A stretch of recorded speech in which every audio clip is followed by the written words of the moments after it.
नमस्कार, न्याय टीवी में आप सभी का स्वागत है। मैं जुबिनिशा।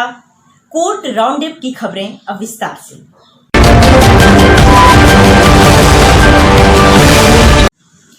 देश के सबसे अमीर मंदिर का आज फैसला आ गया। जी हां, हम बात कर रहे हैं केरल के पद्मनाभस्वामी मंदिर की।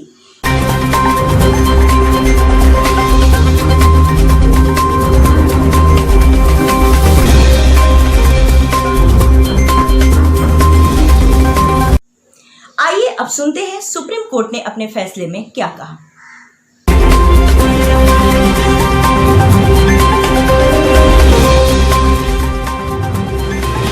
सुप्रीम कोर्ट ने यह फैसला दिया है कि पद्मनाभस्वामी मंदिर का खजाना शाही परिवार को सौंपा जाए एवं उसकी देखभाल और नियंत्रण भी उन्हीं के हाथों में रहेगा।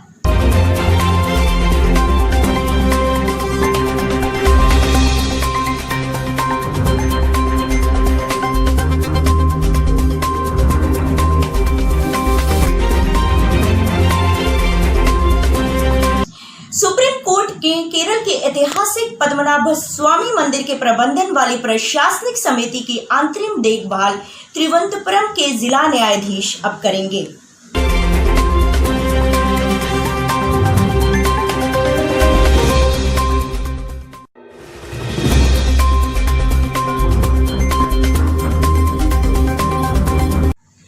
पद्मनाभस्वामी मंदिर का नियंत्रण संभालने का केरल हाईकोर्ट ने जो निर्देश दिया था, जिसमें संपत्ति और प्रबंधन शामिल है, जस्टिस CN रामचंद्रन नायर और जस्टिस के सुरेंद्र मोहन ने सरकार को निर्देश दिया था कि सभी तहखाने खोलें और पूरे सामान की सूची बनाएं और एक संग्रहालय बनाएं। जनता, भक्तों और पर्यटकों के लिए मंदिर के सभी खजानों का प्रदर्शन करना होगा। उन्होंने कहा कि हमारे विचार में कई सदियों के दौरान मंदिर के खजानों को एक रहस्य के रूप में रखने का कोई उद्देश्य नहीं है।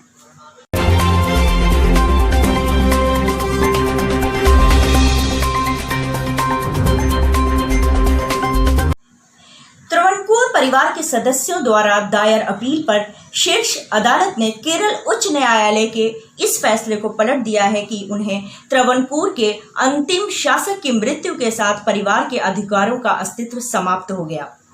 सुप्रीम कोर्ट ने यह स्पष्ट किया कि मृत्यु से परिवार पर देवता के प्रबंध अधिकार का कोई प्रभाव नहीं पड़ेगा और वह प्रथा के अनुसार जीवित रहेंगे। न्यायमूर्ति यू ललित की पीठ ने एक नई समिति के गठन तक मंदिर के मामलों का प्रबंधन करने के लिए वहां के जिला न्यायाधीश तिरुवनंतपुरम की अध्यक्षता वाली एक अंतरिम समिति की गठन को मंजूरी दे दी है।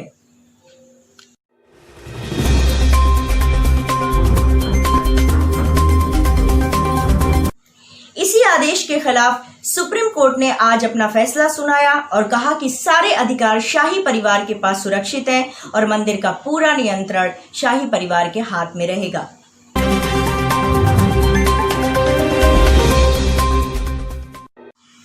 आइए अब इस देश के सबसे अमीर मंदिर के बारे में जानते हैं। ऐसी मान्यता है कि 10वीं शताब्दी में इस मंदिर का निर्माण कराया गया था। हालांकि इस मंदिर के 16वीं शताब्दी में निर्माण होने का भी जिक्र है, लेकिन ये बात स्पष्ट है कि 1750 में त्रवणकोर के एक योद्धा मार्तंड वर्मा ने आसपास के इलाकों को जीतकर संपदा बढ़ाई थी। त्रवणकोर के शासकों ने शासन के दैवीय स्वीकृति दिलाने के लिए अपना पूरा राज्य भगवान को समर्पित कर दिया था। यहाँ तक कि उन्होंने भगवान को ही राजा घोषित कर दिया था। देश का सबसे अमीर मंदिर तब चर्चा में आया था जब 1 लाख करोड़ से अधिक का खजाना वहां मिला था। कहते हैं कि इससे कहीं अधिक खजाना वहां के तहखानों में बंद है। अभी तक कई तहखाने खुले नहीं हैं। यह भी कहा जाता है कि यहाँ के खजाने की रक्षा स्वयं सर्प देवता करते हैं। मंदिर में भगवान विष्णु की एक मूर्ति भी मिली है जो पूरी तरीके से शालिग्राम पत्थर से बनी हुई है।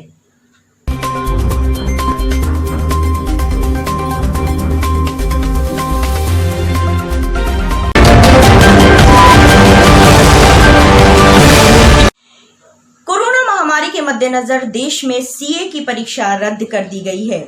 ये परीक्षा अब नवंबर में होगी। क्या जानकारी सीए की संस्था institute of chartered accountant of India के वकील ने सोमवार को सुप्रीम कोर्ट में दी थी। 29 जुलाई से होने वाली यह परीक्षा अब नवंबर में होगी।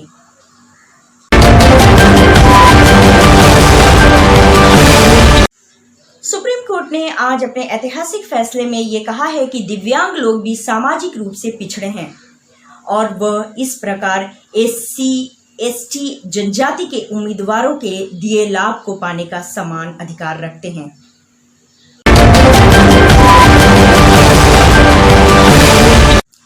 सुप्रीम कोर्ट ने अमरनाथ यात्रा पर रोक लगाने की याचिका पर सुनवाई करने से साफ इनकार कर दिया है। कोर्ट ने कहा है कि यह मामला स्थानीय प्रशासन पर छोड़ दिया जाना चाहिए।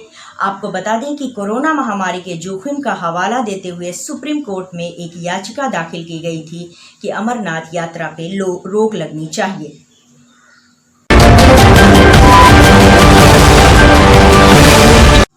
कोरोना महामारी को देखते हुए दिल्ली हाई कोर्ट ने अब तक जितने भी अंतरिम आदेश पारित किए हैं उन्हें 31 अगस्त तक बढ़ा दिया गया है।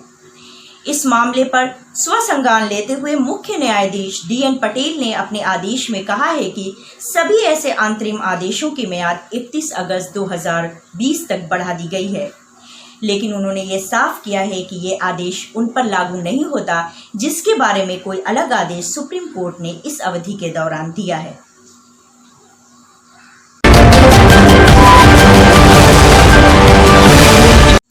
गृह मंत्रालय द्वारा तबलीगी जमात में शामिल विदेशी नागरिकों को ब्लैकलिस्ट करने को चुनौती देने वाली याचिका को सुप्रीम कोर्ट ने अगले हफ्ते के लिए टाल दिया है।